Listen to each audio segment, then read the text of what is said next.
తాజాగా సుప్రీంకోర్టుకి presidential reference కింద ప్రెసిడెంట్ ద్రౌపది ముర్ము సంధించినటువంటి ప్రశ్నలు సలహా ఏదన్నా కావచ్చు.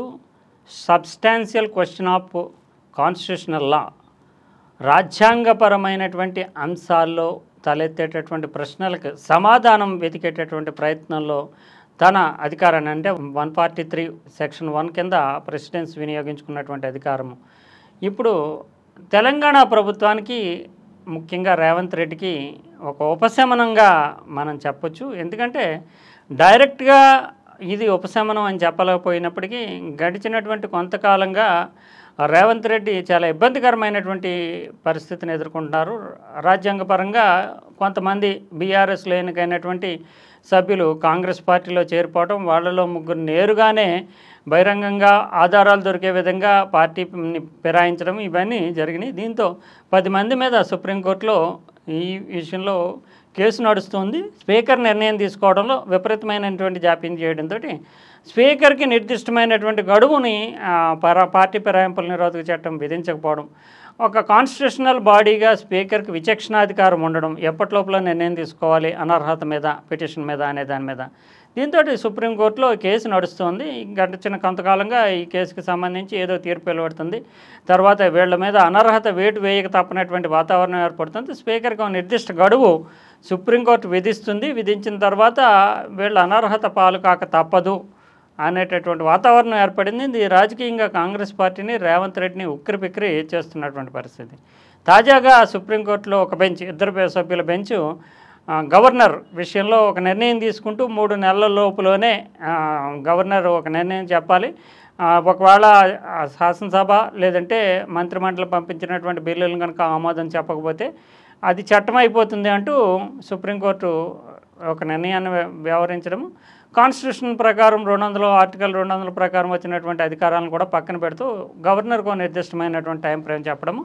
అదే సమయంలో రాష్ట్రపతి కూడా 3 నెలలకు మించి ఉంచుకోలేరు, ఒకవేళ ఏదైనా ఇబ్బంది ఉంటే తమను సంప్రదించాలి అనేటటువంటి ధోరణిలో సుప్రీంకోర్టు తీర్పు వెలువరించడం. దీంతో ఇప్పుడు president Draupadi Murmu presidential reference కింద కొన్ని క్వశ్చన్లు, రాజ్యాంగపరమైనటువంటి క్వశ్చన్ని లేవనెత్తారు. అంటే ఇక్కడ ముఖ్యంగా ఏదైనా చట్టం కావాలంటే కనుక శాసనసభ, శాసన వ్యవహారాలు, శాసన వ్యవస్థలో భాగంగా 2 సభలు ఉంటే కనుక శాసనసభ, శాసన మండలి, గవర్నర్ కలిపితేనే శాసన వ్యవస్థ. గవర్నర్ ఆమోదం, సంతకంతో మాత్రమే అది చట్టం అవుతుంది, అది రాజ్యాంగం. అలాగే పార్లమెంట్ అంటే కనుక లోక్సభ, రాజ్యసభ ఆమోదించిన బిల్లుని రాష్ట్రపతి సంతకం పెట్టిన తర్వాత మాత్రమే చట్టం అవుతుంది, అది పార్లమెంట్ కింద పరిధిలోకి వస్తుంది. ఇది కాన్స్టిట్యూషన్ చెప్పింది. కానీ ఇప్పుడు గవర్నర్ సంతకం పెట్టకపోయినా సరే అది చట్టం కింద వస్తుంది అంటూ సుప్రీంకోర్టు ఓవర్ రీచ్ కావచ్చు, జ్యుడిషియల్ యాక్టివిజం కావచ్చు,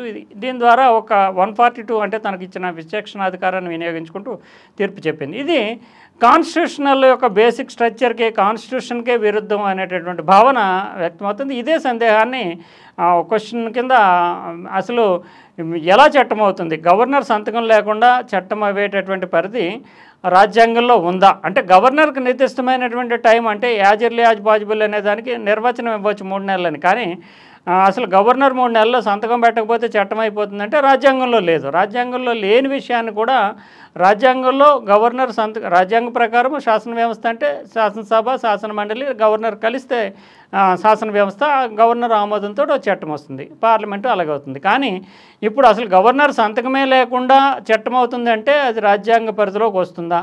ఇలా 142ను వాడుకుని రాజ్యాంగంలో ఉన్నటువంటి విషయాన్ని కూడా పక్కన పెట్టవచ్చా? ఇది కాన్స్టిట్యూషన్కి సంబంధించినటువంటి విషయంగానే substantial question of constitutional law అనేటటువంటి విషయం కింద ప్రెసిడెంట్ లేవనెత్తడము. తర్వాత ఇప్పుడు దీనికి ఎందుకు మనము అనువర్తించి చెప్తున్నామంటే రాజ్యాంగబద్ధమైనటువంటి పదవే స్పీకర్ది కూడా. ఇప్పుడు గవర్నర్ విషయంలో, రాష్ట్రపతి విషయంలో సుప్రీంకోర్టు ఇచ్చినటువంటి తీర్పుని, దాంట్లో ఉండేటటువంటి రాజ్యాంగ బద్ధతని ప్రశ్నిస్తూ ప్రెసిడెంట్స్ ఒక సందేహాలను వ్యక్తం చేయడము.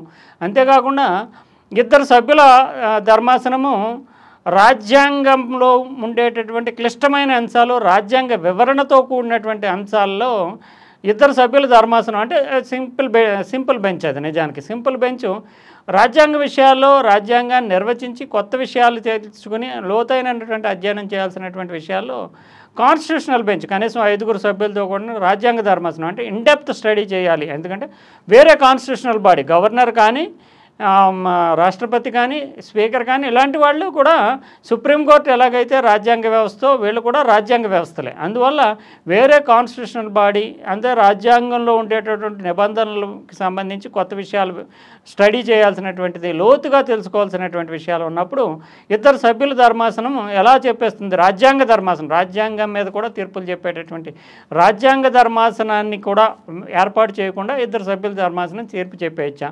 రాజ్యాంగ ధర్మాసనానికి రిఫర్ చేయాలని అవసరం లేదా అని చెప్పడం క్వశ్చన్ చేయడం. ఇప్పుడు ఇలాంటి క్రిటికల్ విషయాలను లేవనెత్తడంతో సుప్రీంకోర్టు కూడా ఇప్పుడు ప్రత్యేకమైనటువంటి రాజ్యాంగ ధర్మాసనాన్ని ఏర్పాటు చేసుకుని గతంలో ఇచ్చినటువంటి తీర్పు అంటే చట్టం గవర్నర్తో సంబంధం లేకుండా చట్టం అయిపోతుందని కానీ 3 నెలల లోపల రాష్ట్రపతి కూడా సమాధానం చెప్పాలని కానీ వీటికి ఎక్కడ కూడా రాజ్యాంగంలో వెసులుబాటు లేదు. అంతేకాకుండా రాజ్యాంగ పరిధిలో ఆర్టికల్ 200 ఆర్టికల్ 201 ప్రకారం గవర్నర్కి రాష్ట్రపతికి కొన్ని ప్రత్యేకమైనటువంటి విశేషమైన విచక్షణాధికారాలు ఉన్నాయి. వాటిని కూడా పక్కన పెట్టడం. దీంట్లో వాస్తవికంగా బేసిక్ స్ట్రక్చర్ ఆఫ్ కాన్స్టిట్యూషన్ ఏం చెప్తుంది?